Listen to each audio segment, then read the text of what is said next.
Hello and welcome to another episode of Wheel of Horror, the podcast where two best friends spin a wheel once a week. It chooses the horror film and they discuss it. Today we're talking about 1995's The Prophecy, which was directed by Gregory Wyden. I'm your co-host Alec.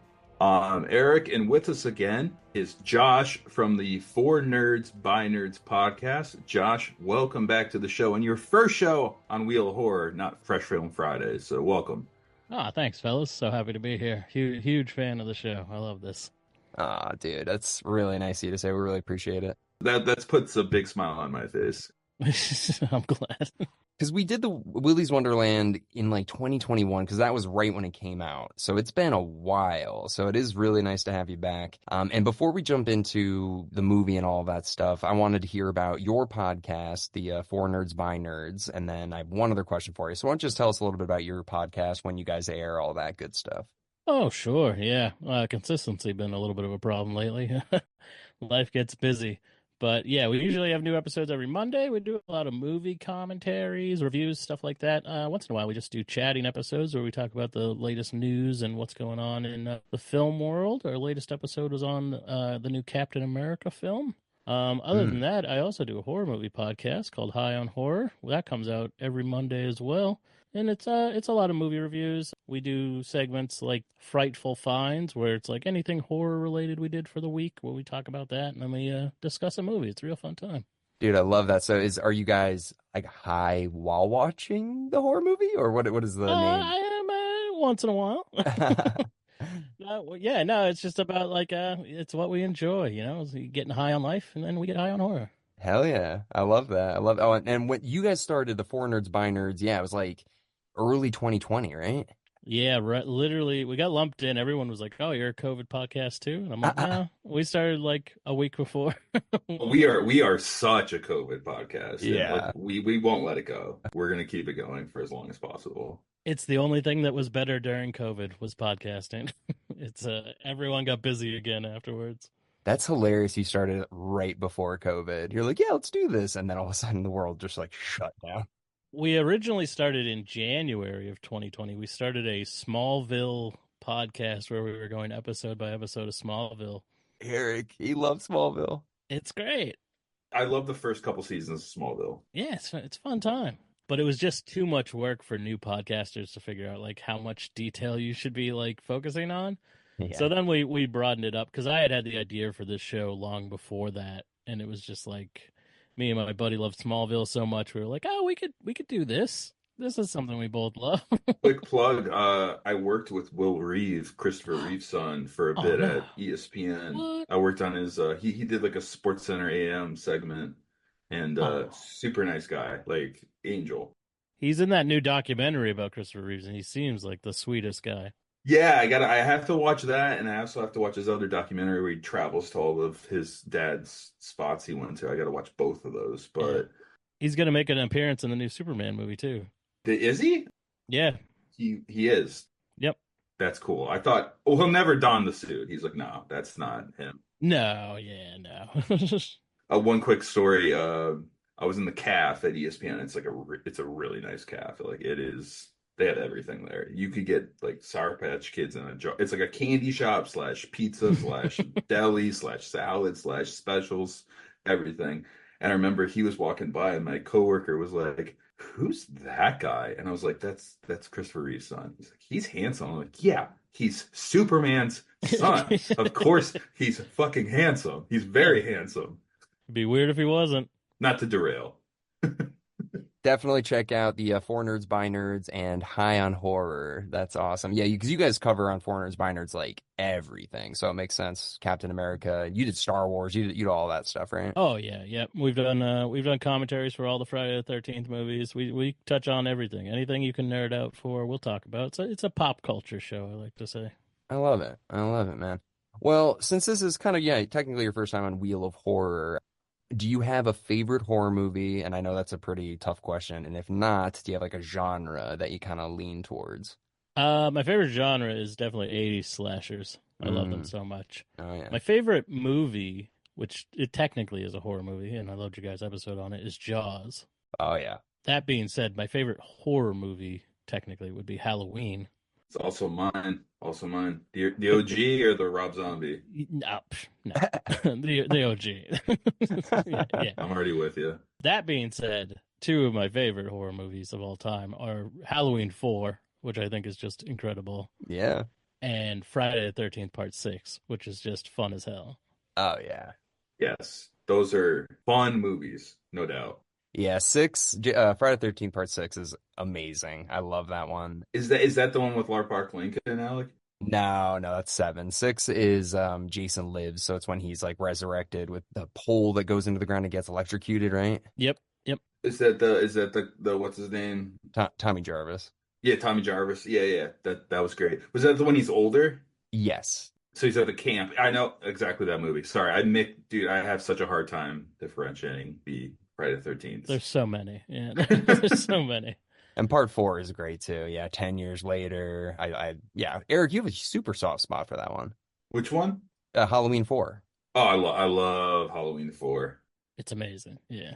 I love all the Halloweens, honestly. Yeah. Except, honestly, I'm not a Rob Zombie guy. I'm No, just not. no. Yeah, well, you're in good company then, dude. Yeah, because Hell we yeah. we love all those movies. Eric especially is like obsessed with Halloween. I mean, I love it too, but yeah, man. Well, today we're talking this movie, The Prophecy. And Eric, you're a huge fan. And Josh, what about you? You chose this one, so I'm assuming you're a big fan too. This was only my second time seeing it, and the Hmm. first time I watched it, I loved it, and I loved it so much that I immediately watched part 2 and 3. That did not happen this time around because it was not very good.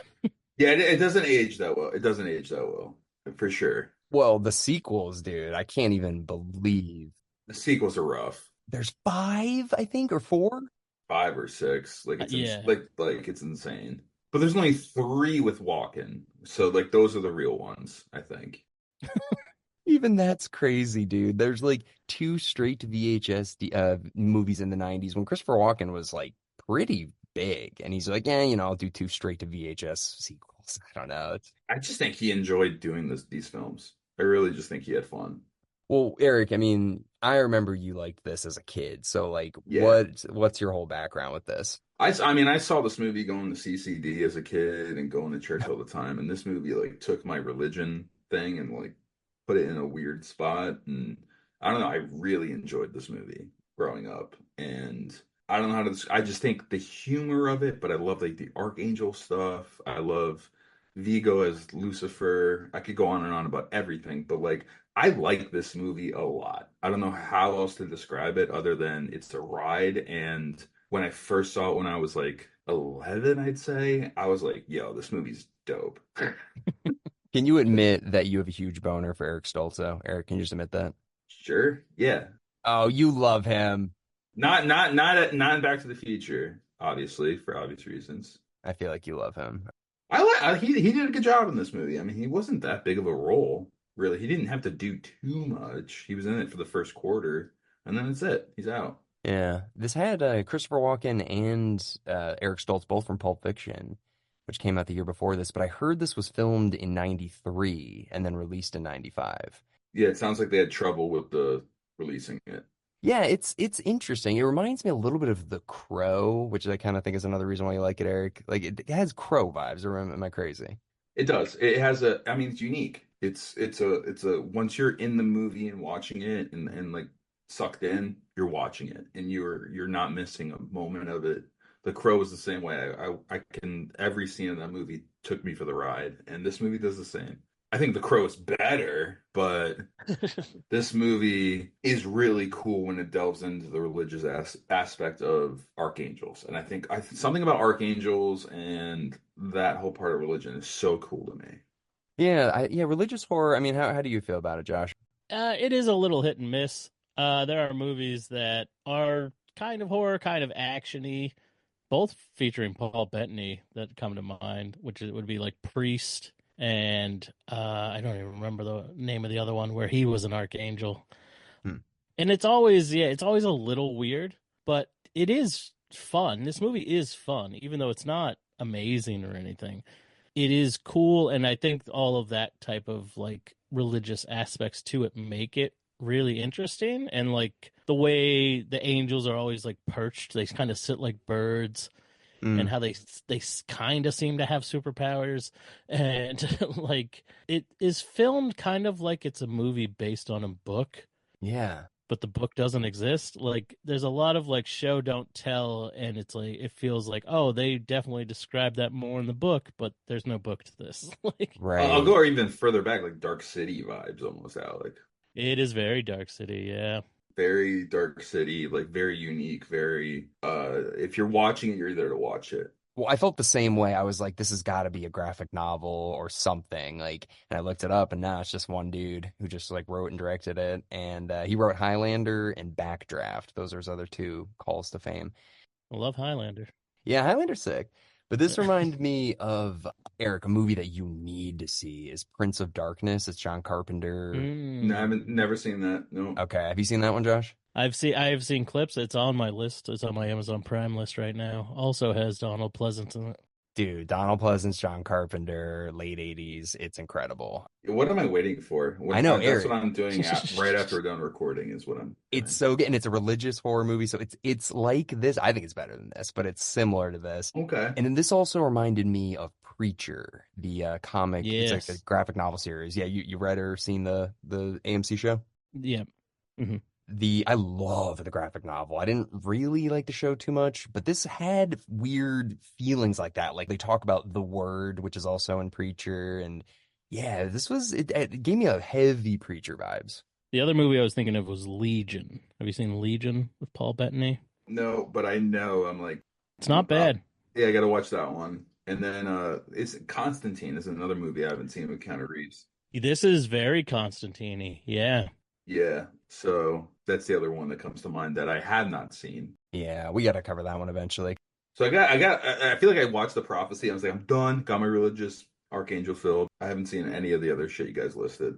Oh, dude, Preacher's like this, but like I don't know, funnier and weirder. This movie's funny as shit. How is this funny? What part of this movie was funny, Eric? Christopher Walken just being Christopher Walken, Yeah. but he's supposed to be an angel.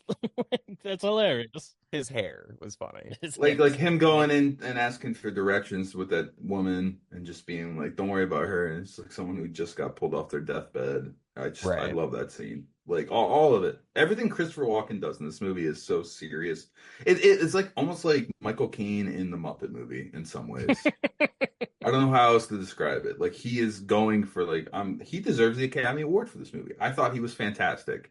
You're crazy. He was fantastic in this movie. Period. I thought you liked Vigo more. I didn't say that. I didn't never said I like either more. I just said Vigo is the best depiction of Lucifer I've ever seen. Okay, so that's a huge claim. So Josh, yeah, before we jump into the plot, yeah, what do you think of that? So Eric claims that this is the best depiction of Lucifer on film ever. He is great. I would say that what is his name? Peter Stormare. Speaking of Constantine, the devil from Constantine, I think is the best depiction of the devil. Okay. But Viggo Mortensen is awesome. Yeah, I just something about him playing Lucifer was like, damn, that's who I imagine the devil to be. He looks like he's wearing mascara and he's not. Like His eyes are so beautiful. he's doing something so intense with his face that it's striking. I do feel like his scene, what you saying, it was filmed like 2 years before. I feel like part of his scenes were like reshoots Mm. because when he talks to the female lead, then he basically has the exact same scene with the detective later, and it's like, well, one of these was unnecessary.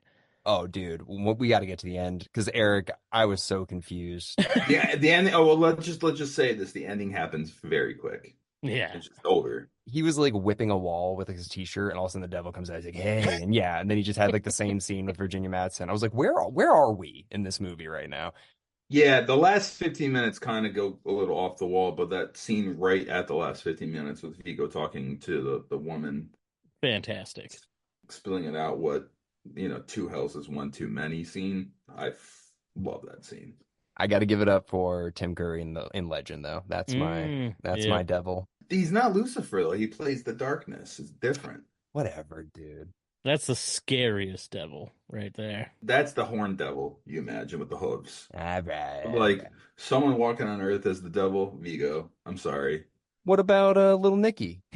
That's the son of Lil Nicky's the son of the devil. No, Harvey Keitel. Harvey Keitel was, I mean, yeah, that's not too far off from the Vigo look, I guess. I don't know. Yeah. I know. I feel like if this movie came out today, it would be Jared Leto, 100%. But Yeah, unfortunately. Gary, you see, no, I'm kidding. Gary Busey. Like buttered sausage. Too many buttered sausages in my hell. He just goes crazy. He's like, Jesus, like, let's get him off set. So let's jump into this bad boy a little bit. So how does it start, Eric? It's like a monologue with Eric Stoltz up in heaven. That's And right. he's just like something's happening, pretty much. That's it. He's like, yeah, so He's like, there's a war coming in heaven again. yeah. Because there's already been like everything that's been written has been, Lucifer being the first archangel or the first creation of God, cast out of heaven by Michael, who was created after Lucifer, because he wanted to be God. Lucifer wanted to be God. Then there's a bunch of other archangels that were created. Raphael, not Michelangelo, but The Ninja Turtles. no, but really, like Michael is one, Raphael, Gabriel, and a few others. And the idea of this movie is Gabriel's mad God created humans when before it used to be just the angels, and now God's mad. Now Gabriel's mad about these monkeys, and he calls humans monkeys. And he's mad that God has shifted his focus away from the angels and put it towards the humans because they have souls. Yeah. But why now, Eric? Like why 1995? I mean, well, no, I mean, it's just brewing over thousands and thousands of years is the idea, and Gabriel's making moves to start the second war, and that's what this movie is. So Eric Stoltz kind of sets that up. My theory is that Friends got released and he's like, all right, I've had enough. And then that's why he comes down and he starts this. I think that's the trigger, Eric. Maybe it was Friends. Yeah. I think that was it. Yeah, He's had the enough. same way Harambe is like the last peak of the fall of the Roman Empire of our civilization. Yeah, Oh, I didn't know that. yeah. Yeah, so it's interesting though. Eric Stoltz, yeah, you think he's gonna be like the lead because he opens the movie and he's like, talking right at the camera and he looks like I don't know, like I don't even know what he's got long hair. It looks like he's on Mars too. Yeah, It doesn't look like heaven. but is Simon a angel or in the Bible? That doesn't. This sounds like that's like a chipmunk name. Yeah, he fought in the first war with Michael and Gabriel against Lucifer. No, no, but is Simon actually a name in the Bible? Couldn't tell you that right off the bat. No, I'm not an expert, but I'll tell you what I know. All right. So then we move into the actual movie, which is like this priest at like I guess his priest knighthood thing, and then he starts having flashbacks of other angels. Well, he has visions of the war, I guess. It was just a dude freaking out in bed with no eyes. It was like Kiefer Sutherland in his bed. Like what Yeah, was he having flashes of? I think he was just having bad visions from God or something. Okay. Well, I think it's supposed to be the first war between the angels because later he sees them all like impaled. Oh, right. Okay. Yeah. Did you recognize the detective? Eric's got Ninja Turtles on the brain. Yes, he's Casey Jones. Oh, it's Casey Jones. That's right. Yeah, no, I feel like that guy is in everything, and I can't name anything else. Yeah. Yeah, Elias Koteas or whatever. yeah. Like every Law and Order episode, like every this, that, he's probably in. He was in Shutter Island. I do remember him in that. I do remember him in that now too. Yep. So he's like the lead, I'd say, because this movie is like Christopher Walken. They're pushing that on the poster. His face is on everything. But I'd say this guy's the lead. Yeah, antagonist, protagonist is Christopher Walken and what's his name? Detective Thomas. Yeah, Thomas Daggett. So he's gonna be a Catholic priest, but then he defects and becomes an author and then a police officer. Is that right? I think yeah, that's it. Yeah. Yeah, I think maybe he had written the book while he was in like the seminary, Right. and then he becomes like a chain smoking detective. Like that's quite the fall from grace. That's a pivot. Yeah. Like, what do you become if you leave the church? I wouldn't assume it'd be like, I'm gonna go crack skulls in LA. That's like being a kindergarten teacher and just being like, I'm gonna go be a corrections officer now. It's like, damn, that's a step. And that's what he does. He went from going to be a priest to being like, you know what I'm gonna do? I'm gonna start bashing some skulls on the street. Yeah. So he's a detective. He seems good. He seems like he's already high up, you know? Yeah, and we don't really know how long it's been. It's obviously been years, but now we're in LA and he's a detective. And then we see Eric Stoltz is like in an apartment and this like blind. Uziel, Gabriel's like right hand man, his like henchman comes in. He was also an angel. He's just like, "Oh, you found it," which is we find out what it is, and they get into this little battle where Uziel tries to rip out the heart of Eric Stoltz and injures the shit out of him, but then Eric Stoltz throws him out a window and like kills him. He throws him out a window and he gets hit by a car Going full speed down an alley into a brick wall already. into a wall. Already. Like there's no way out and that car is just flying down already. It's like, damn.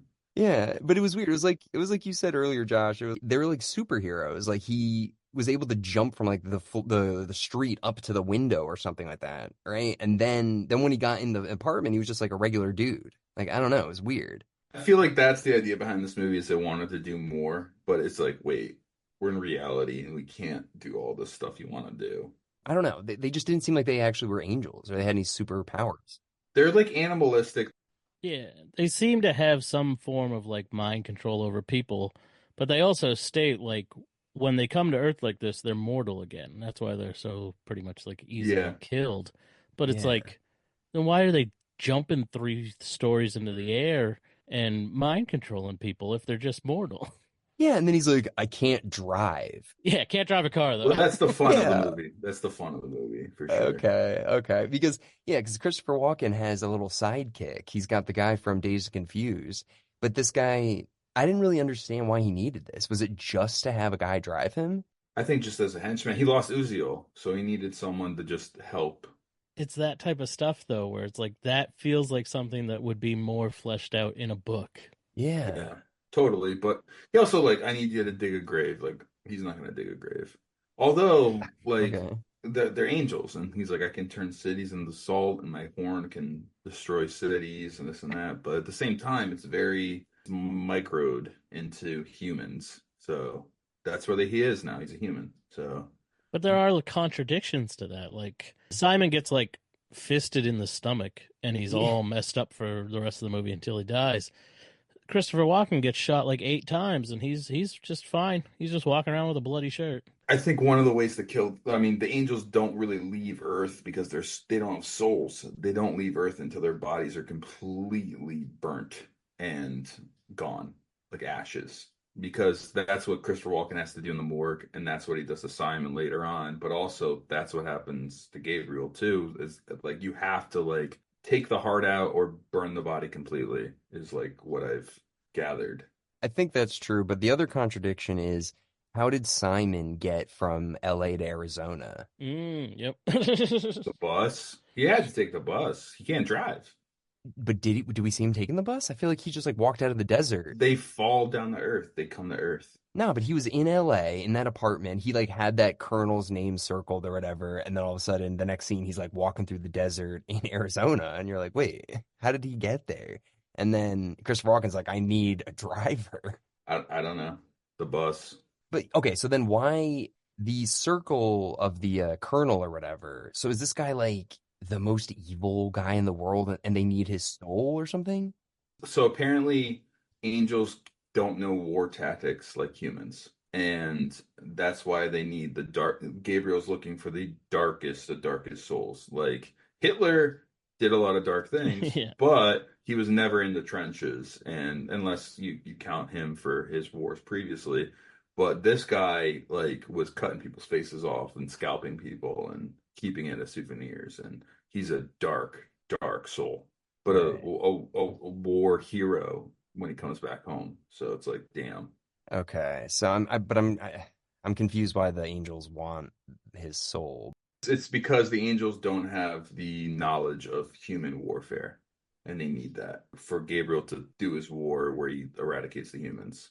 There's like a million people they could have sucked the soul out of then to learn that. I Oh don't my know. God, today, Kardashian, name one of them. He got them. That's how you're gonna do it. We've also seen they impale other angels, so I mean I feel like they got it down. Yeah, which is like the same thing with the heart thing. Is like, yeah, you got to impale them, right? Like, so it kind of gives you like some tidbits, like, okay, you got to do this and that to get them dead. Yeah, Yeah. what was that guy doing that they need his tactics for? We want to cut angels' faces off and keep them in a box? I no, I just think the strategy of an actual war in heaven. It's so weird though. Like you think they want tactics from like the people that won World War II or something like that, not like, yeah, we skinned like Chinese kids' faces Yeah. in Villa. Yeah. I mean, honestly, this is very similar to Constantine in that sense, and also that South Park episode where Kenny has the PSP and there's a war in heaven, and oh, we need the best PSP player. I mean, it's the same thing. I guess. And that one won Matt and Trey the Emmy, that episode. So boom. I just wish it was I don't know, a little clear. I wish that guy was like another angel that like possessed a human or something like that and they were going to get his soul. I don't know. I don't know. I wish there was a little more. Yeah, it seems like Yeah. there's like one too many layers Yeah. on the cake here.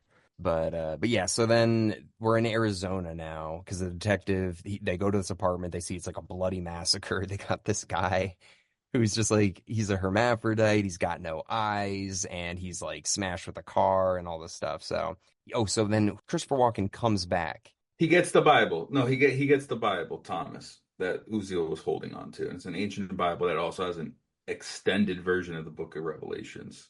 So he Right. has this ancient Bible now that they just let him sign out for some reason. As if Revelations wasn't bad enough. Yeah, but I mean, if you have this book, an ancient Bible like that, that's worth millions and millions and millions. So no way are you going to check that out. Like, yeah, just sign for it. Well, they also find the detective's book at the scene of the crime, and Right. everyone's just like, "Oh, what's that doing here?" Not, Exactly. Right. are you involved in this? There's a lot of that. There's a lot of quick plot points for sure. But he has the Yeah. Bible. He goes home and reads it, and he reads about the second war in heaven, which is the prophecy of the movie. And it's like that's the next book of Revelation is the prophecy. So that's the movie. And where do we go from there? We go from Simon being banged up, getting to Little Rock. No, it's not Little Rock. What is it? No, he goes to the guy who just died, the general who's the darkest soul, and he gets his soul before he's buried, and he takes his soul, he puts it in him, and then what happens from there? Yeah, the area is called Chimney Rock. It's in Arizona. Sorry, Chimney Rock, yeah. And Chimney Rock is like the fucking worst town in the world. It's like everything is shut down except for the school where they have like 6-year-olds up to like 17-year-olds all learning the same thing with Virginia Madsen as like the hottest teacher. Yeah, insane. Ever wearing midriff stuff, like what? No, Yeah. Yeah, don't need like that. you'd expect these people to look like, Great Depression pictures, but she's just like, "Hey guys, like, yeah, Oh I'm just God, really I'm, volunteering my time. I don't make any money, and but yeah, so it's a lot of I guess like Native Americans and then whoever's left from this town that shut down. So then Eric Stolz, yeah, he sucks the soul out of this general guy, comes to the town, and then just like, He hides in the school. why? Why did he do all I of don't know, this? because he's hurt because Uziel messed him up, and he also is Yeah. carrying the darkest soul, so he's like super banged up. It's like a terrible drinking binge, probably for him, taking a soul like that. And then he's visited by Mary, this little girl, and he tells her like, "Can you keep a secret?" It's like the biggest secret in the world, and he gives her the soul, like puts the soul into her, and then kind of just says like, "Yeah, go back to recess," essentially, right? The way he gives her the soul, Yeah. like we didn't need that. No, I agree. But 95 thing, you can get away with stuff a little bit. I know. I mean, I feel like this happened and then Interview with the Vampire did it like the same year. I mean, yeah, that one's worse than this. This is like one scene. Yeah. Well, it was like two dudes like making out with this little girl at some point, right? Wasn't there didn't Christopher Walken make out with her too? Every scene with the children is very uncomfortable. It's uncomfortable, Yeah. but it's not. They're looking for souls, is what they're doing. Yeah, Pretty there's much. other ways, because this is all made up, so we don't have to do this. Like we don't have to make out with a little girl. I agree with that. There was a need to do it differently. Maybe just hold hands and then pass it that way. Right. So the little girl now has this evil lieutenant or sergeant's soul in her. And she immediately is like, I don't feel good. She's like sweating. And Virginia Madison's like, hey, I'm going to leave the rest of my school and drive you out to the desert to give you to your grandma. And then I'll come back. But it's like, yeah, she's real sick. Then she comes back, and the detective guy is like, I'm gonna go down to Chimney Rock, so he gets there too. But in the meantime, Gabriel also gets there and Right. finds Eric Stoltz, Simon, and is telling him, "You found it. Where the hell's the soul?" And Eric Stoltz is like, "Over my dead body." And he's like, "Oh, I'm gonna torture the shit out of you," which he does. And pretty much Eric does not give up the soul, and he sends Eric Stoltz back to heaven where he can't come back down. And he's on the lookout for where he hid the soul. He knows he hid it somewhere. So what does he think? Oh, he'll probably hide it in the child. So he goes to the school and he talks to the kids for a bit. He blows his horn too. I like that Gabriel's got his horn. Dude, that scene is one of my favorites. Is when he's just like trying to be like, "Oh, you have such nice teeth. Let me look inside." Nope, you don't have this. So get out of here. But yeah, that horn scene's great. And then the teacher showing up with like a crop top is like, come on, we don't need that. I think, and I might be wrong here, but in the Book of Revelation, the horn blowing indicates the end of the world, and it's Gabriel's horn. Yeah. Well, it's like he would blow down walls with it, and I think it's the Yeah. wall of Jericho too. But the horn is very powerful. I forgot the name of it exactly. It's like the horn of something. Gondor. Gabriel was also the messenger of God. He would always tell people news. In the Old Testament and the New Testament, he told Mary, "You're gonna have a kid. You got to break that news to Joseph somehow. I don't know how you're gonna do it, but you're pregnant." And she's like, "What?" And Gabriel was the messenger angel to tell Mary that she was pregnant and you're gonna have the Son of God. Right, right. That's Gabriel. So All right, so where are we now in the movie, though? We're in Arizona. Yeah, the detective and the teacher are like, hey, you're hot, I'm hot, let's hang out. pretty much, And Gabriel's there. Oh, but then his little buddy, Adam Goldberg, who's like a heroin addict who is like almost dead. He's Christopher Walken's little like Igor guy that's following him around. He gets killed. Christopher Walken finds Mary after talking to the kids. She's like, "Well, who was he talking to? The homeless guy. Who was he talking to?" And she's like, and the homeless guy was Simon. And she's like, "Well, he was talking to Mary." And then Gabriel figured out from there, went to the trailer or whatever house they were living in, and went to take the soul from Mary. And that's when the teacher and the detective show up, and he kills the guy from Saving Private Ryan / Dazed and Confused. And he's like, "Thanks, man. I really didn't want to do this any longer." So he was so happy to die, which I thought was funny. Well, it's because he was trying to kill himself. Mm-hmm. And Gabriel like sucked in on him and was like, Brought him back, and he's like, "You're with me, or you're gonna live this. You're gonna walk the earth." so he's like a zombie man. He's like Yeah, slowly deteriorating over time. I love that scene where he's just like, "I'm so tired, man. I'm so tired." It's like, damn, I felt that. Like he's so tired because he's dead. Yeah, it isn't. That was an interesting idea, and I don't know. They try it again later in the movie, but yeah. So they're all in this small town. We know that the soul is in Mary, and then Christopher Walken. What? Then doesn't like Viggo Mortensen just like show up out of nowhere? He's like crouched down. Yeah, he shows up. I forgot the first time he shows up, but there's a lot of scenes in between. There's Thomas and Gabriel in the church. Right, right. There's that happens way before because Gabriel knows that he's on to him. And then I think then they kind of just go right to the exorcism from there. They blow up the trailer Yeah. somehow with a gas tank, and Christopher Walken gets kind of like hit, and then they drive off. He decides to find another soul to be a right hand man, like guy tried to kill himself, and then he brought him back. He found some woman who was like dying in a hospital bed, brought her back, and she was hilarious in this movie. Amanda Plummer. Yeah, she's also in Pulp Fiction. She's the in the beginning, she's like, "Any of you motherfuckers?" So she's that lady. Yeah, in the diner. Yeah. She was so funny. Daughter of Christopher Plummer. Oh, okay. Well, that makes sense. Now, I liked it. I did, but I was like, why do we need two of these people? Because he just killed his other one off, so he needs another driver. So he gets her, and then Yeah, but I mean, you're in town. It's believable that maybe you found where they were.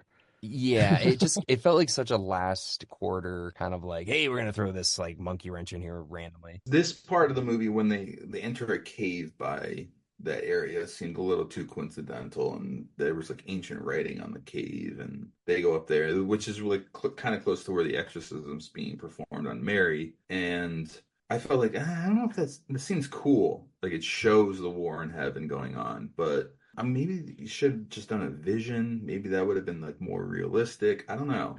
I'm so confused by the last like 20 minutes. Yeah, I really am. I didn't really know what the point was. I understand, like, yeah, there's an exorcism. They're trying to get the soul out of Mary. Like, I get that. But why is Lucifer there? Why is Gabriel there? Why does it? Yeah, Eric, I need a lot of help.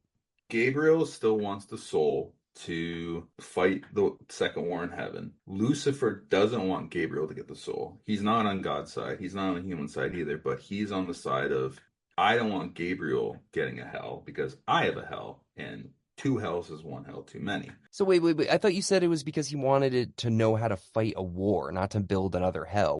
That's Gabriel. Gabriel wants the soul so that he can take it and kill the humans.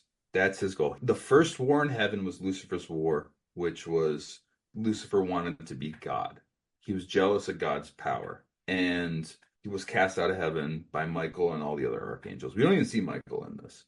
Gabriel is jealous of the humans. He's jealous that humans have souls, and he wants to get rid of humans. So that's the second war. So there are angels that want to listen to God, like Simon, and just listen and do what you're told. And there's angels like Gabriel and Uziel and a few others that say, no, we want to be loved by God again and screw these monkeys. Okay, now how does the detective fit into all this? Because they're acting like he's an angel. He's a human. He's a human who is both a detective but also knows religion, and I think that is what helps him figure some stuff out. It's like God chose him to be the one to Yeah. stop this whole thing. Yeah, God like sent him the vision of what happened that like caused him to lose his faith and stuff as Right. like a lead up to him being a tool to stop Gabriel from doing all of this stuff. Okay. It's very convoluted. Yeah, I love the scene too where remember when he stops the car and what's her name was driving and Gabriel flies out and they have Thomas and him have this altercation and you think like why doesn't Gabriel just kill him? Yeah. But he doesn't and he's trying to convince Gabriel like you're arrogant. Like why are you doing this? And like why don't you just talk to God? And he won't talk to me anymore. I love Yeah. that scene. No, there were good. There were good lines. There were definitely good scenes and lines like that. The monologues are good. The setup is just dumb. That's why I said I think it was like reshot because Lucifer's first scene is basically setting up like Virginia Madsen's going to be the linchpin. And he's like, I'm gonna, I'll tell you how to defeat him. And then it just cuts pretty much directly to a scene of Thomas having the exact same scene where he's like, convince Gabriel he's just like you and he's not like an Yeah. angel and then he'll die. Like it was all set up like Gabriel was gonna like be tricked into thinking he was more like a human than an angel and then he would just like disappear, but that's not what happens at all. Me, the first time watching this, I thought Michael would show up because Michael was the one who cast out Lucifer out of heaven. So I thought Michael's just going to show up and kick Gabriel's ass. We don't see Michael. We hear about Michael in the books and stuff that Thomas is reading. So I always thought that, but it's kind of cool that we have Lucifer show up. Eric, you're like 11. Were you just like, nah, this is just cool? Or were you like, I understand this? Both, both. I tried to understand it as best I could from a kindergarten level. My questions still are, why now? Why, 95, Because it's been brewing for 2000 yeah, years. They okay. mention that in the movie too. I know, still, it's like, whoa, it took 2,000 years for him to find it back. I've had enough. I've had it. Since Christ onwards, yeah. It seems like he would have got over it probably a little sooner than that, but But these are angels, and they live like there's a scene too where Gabriel's what's her name, Mary, the girl he resurrects. He's like, I can wait until the stars burn out if you want. yeah. Like I just scenes like that like make you feel like no, this is like they are everlasting beings. Okay. I'm okay with that, I guess. But the other thing is, it just doesn't seem like this Captain Soul is the end all be all. Like if, oh my God, if we don't get this, then Gabriel can't do whatever he wants to do. Good question. This is a soul that's still on Earth, and it's a dark soul, and it's their best bet. It's not the only soul. Like obviously, you want Genghis Khan's soul, but he's been buried and gone forever. His soul's gone. But this guy hasn't been buried yet. So this is the most recent best bet of a soul to get, and he's a dark one. I'll give it to you. Is my take. That's just my take because we're at his funeral when we take a soul. You know.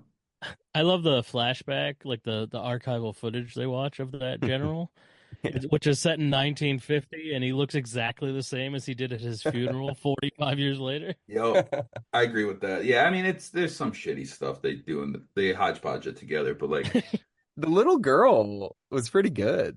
the little girl was great. The little Yeah. girl actually pulled it off. I was like, I believe this girl is like crazy. I loved when she was, yeah, like harnessing the soul of the general, and she's like saying all this like horrific war stuff. It was very believable. That was good. And then Eric, I'll give it to your boy Vigo in this. I thought the scariest and coolest scene was when he was like, like whispering and like getting up next to them and stuff, and he looked, I don't know, like paler, like towards the end, like Yeah, right at the end. I did really like that. yeah. So then the exorcism's going on. There's a fight with Lucifer shows up and talks to the woman. I don't know her name. What's the character's name? Virginia Madsen. Oh, yeah, I don't remember her name. Talks to her and then talks to him and tells him his plan. Like, I need you to stop Gabriel, pretty much. And that's what they do. There's an exorcism going on, and Gabriel shows up, and they still are able to stop him. And Thomas is beating him with, I think, a tire iron, which is kind of funny Yeah. because there's so many movies where Christopher Walken's mentions a tire iron, and Lucifer stops him from hitting him one more time, and like talks to Gabriel and says time to go home pretty much and just rips his heart out and eats it, which is dope. It was great. I loved when the detective told Virginia Madsen to go inside with the girl, and he was like, "Here's a gun. There's one bullet." It's like, okay, but he's not a dude. It's an angel. Like, what is that gonna do? I know, that's the thing. I thought like an angel would just be like, all right, I'm just gonna turn the bullet or the gun into like mush in your hand. Like I thought they could do anything, but it seemed like they really were limited. Yeah, he talks a big talk. I think because they come to Earth as mortals and they don't have the all their powers. So then that sucks.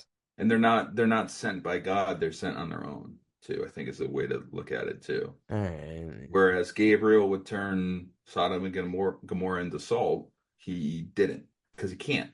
He's immortal. He's a human body. I mean, yeah, it kind of felt like Dogma a little bit too. Remember that movie, that Kevin Smith movie? Yeah, yeah. Another one. That's another great one that does a good job about religion and stuff. Yeah. Yeah, I mean, it's fun. I'm curious where it goes though. I mean, you've never seen the sequels though, right, Eric? Whew, I saw the second one when I was like 14. I don't remember it, but I do remember not liking it. All right, Josh, without spoiling it like too much, how is it? I remember two not being too bad. Or three was not very great.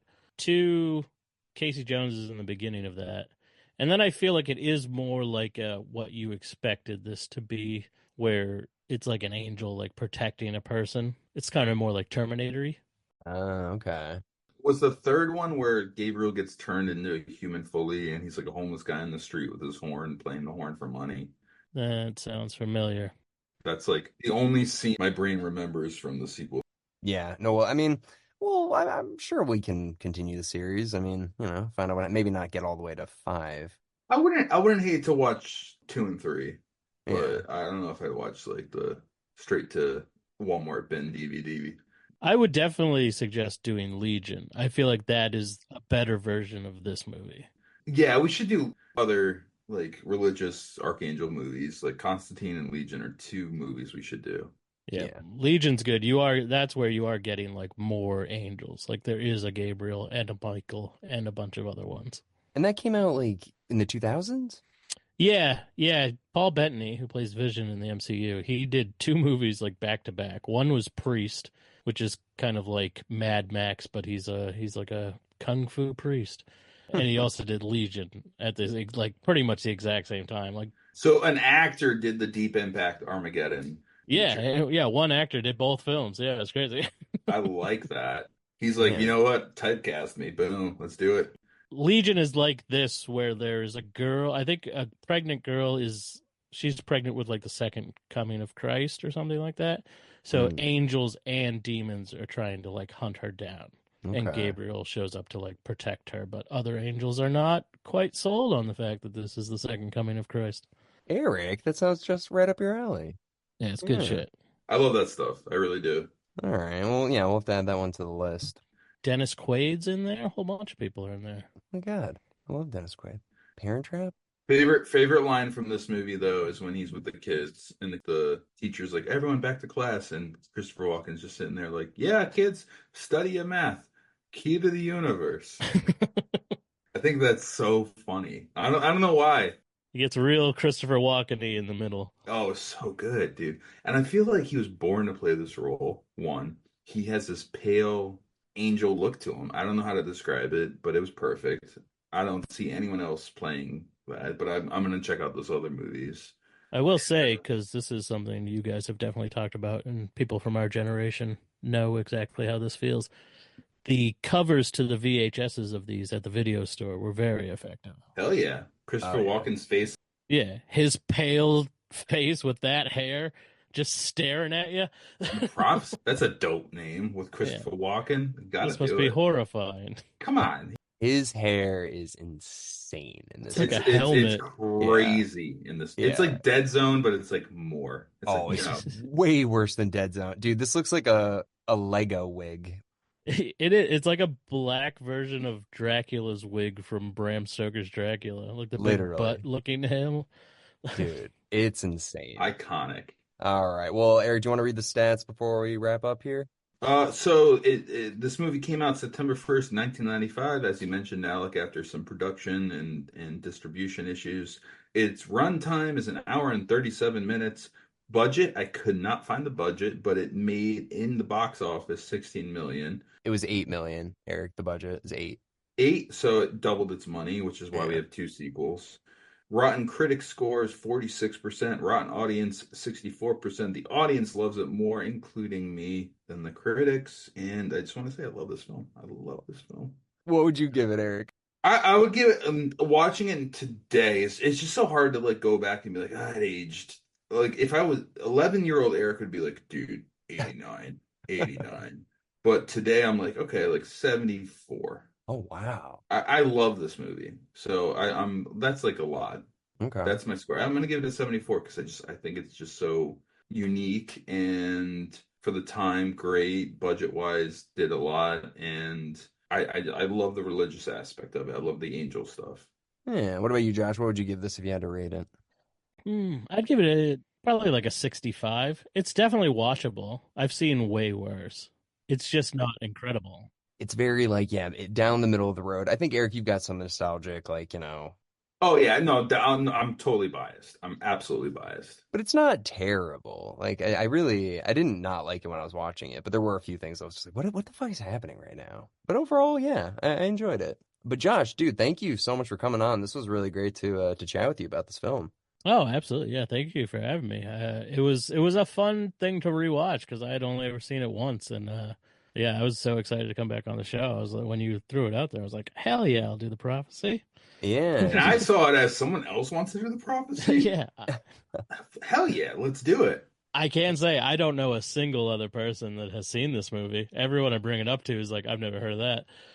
There was a time, Alec, where I brought like Coconut and like a few other friends over, and we're watching this movie, and they're like, "What are we watching right now?" I'm like, "It's a good movie, guys." I remember you having the DVD. I love this. I have it. That's how I watched it. I tried to watch it on Pluto or Tubi, but it was Spanish. Yes, yep. I tried the same. I had to rent it on Prime because they were both in Spanish. Guys, no. I did the same thing. You just got to type it into Tubi, and then there's 2 options.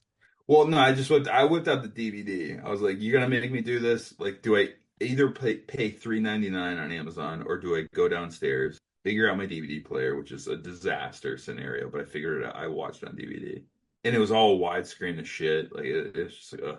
It was worth the $4 not to have commercials. That's true. Yeah, there were so many.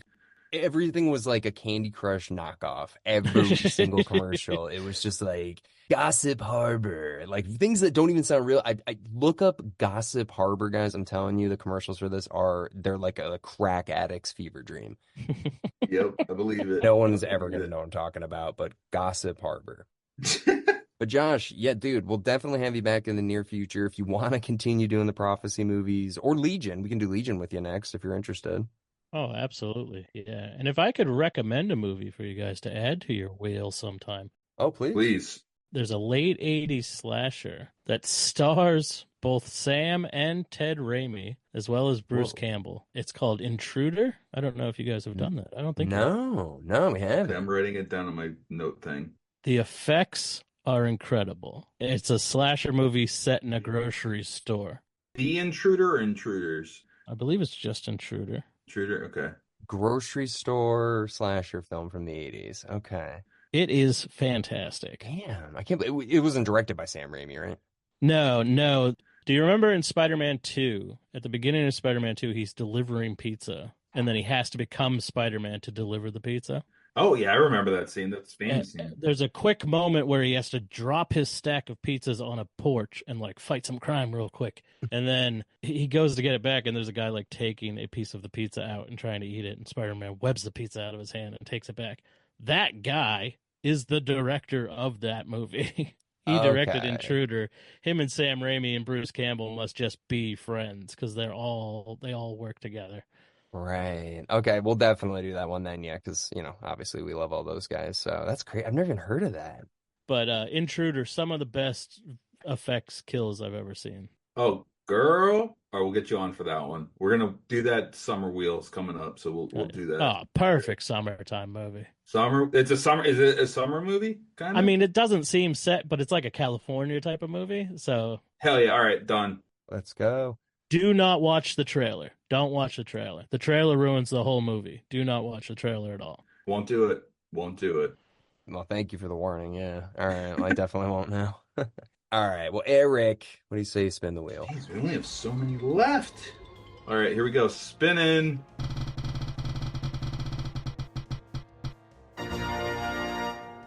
Okay. Paranormal Activity 2. Ooh, okay, very different from this. And we have Dom Berger. He's coming on for that one. Birthday boy. I think today or yesterday was his birthday. Yeah, so we'll have him coming back. All right, well, everybody, thank you very much for listening to our discussion on The Prophecy. And we'll see you next week with Paranormal Activity 2. Woo!